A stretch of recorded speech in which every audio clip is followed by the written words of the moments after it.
Hello everyone, তোমরা সবাই কেমন আছো? আশা করি সবাই খুব ভালো আছো। আমি খুব ভালো আছি। আমি পূজা তোমাদের সাথে শেয়ার করতে চলে আসলাম আবারও একটা নতুন ব্লগ নিয়ে। আজকে ব্লগটা কিন্তু খুব ইন্টারেস্টিং হতে চলেছে, কারণ আমি কিন্তু আজ থেকেই জন্মাষ্টমীর তোড়জোড় একেবারে নেওয়া শুরু করে দিলাম।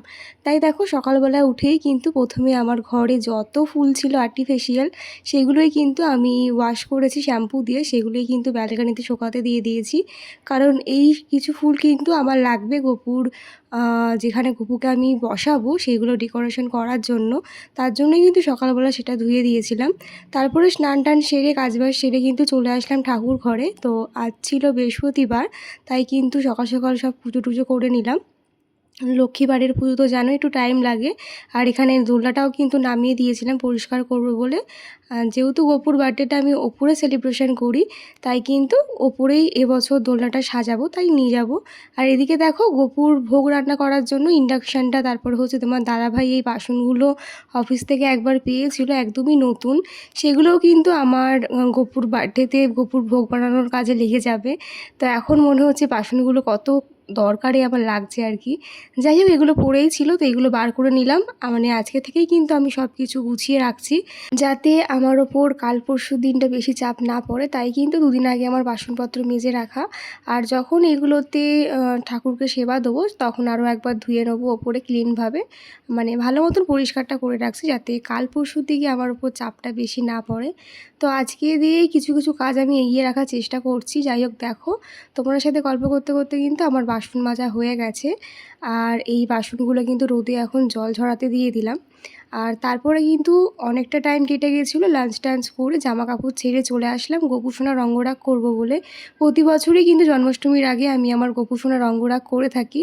তো এবছরই বা তার অন্যতা কেন হবে? তো দেখো, গোপুসোনাকে কি মিষ্টি লাগছে না, সকালবেলায় পরিষ্কার করে নিয়েছিলাম। আর এখন কিন্তু অঙ্গরাগটা করব।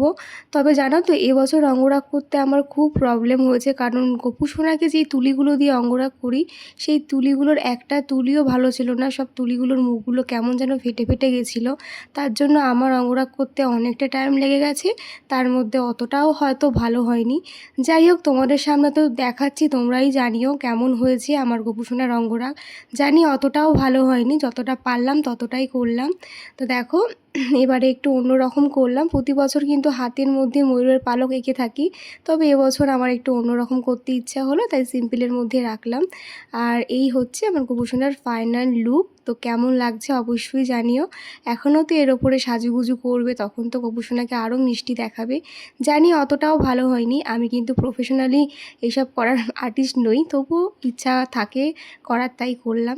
তারপরে কিন্তু চলে আসলাম যেখানে গোপুসোনার মানে অনুষ্ঠানটা করব আর কি, জন্মাষ্টমীর পুজো করব, সেখানে কিন্তু ডেকোরেশন করব।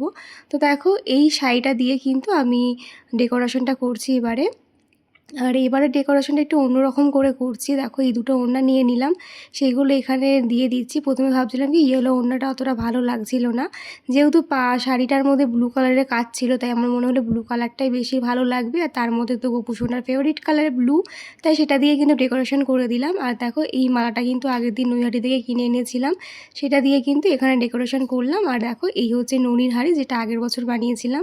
তো এই ছিল আজকে আমার গোপুসোনার ব্যাকগ্রাউন্ড ডেকোরেশনটা।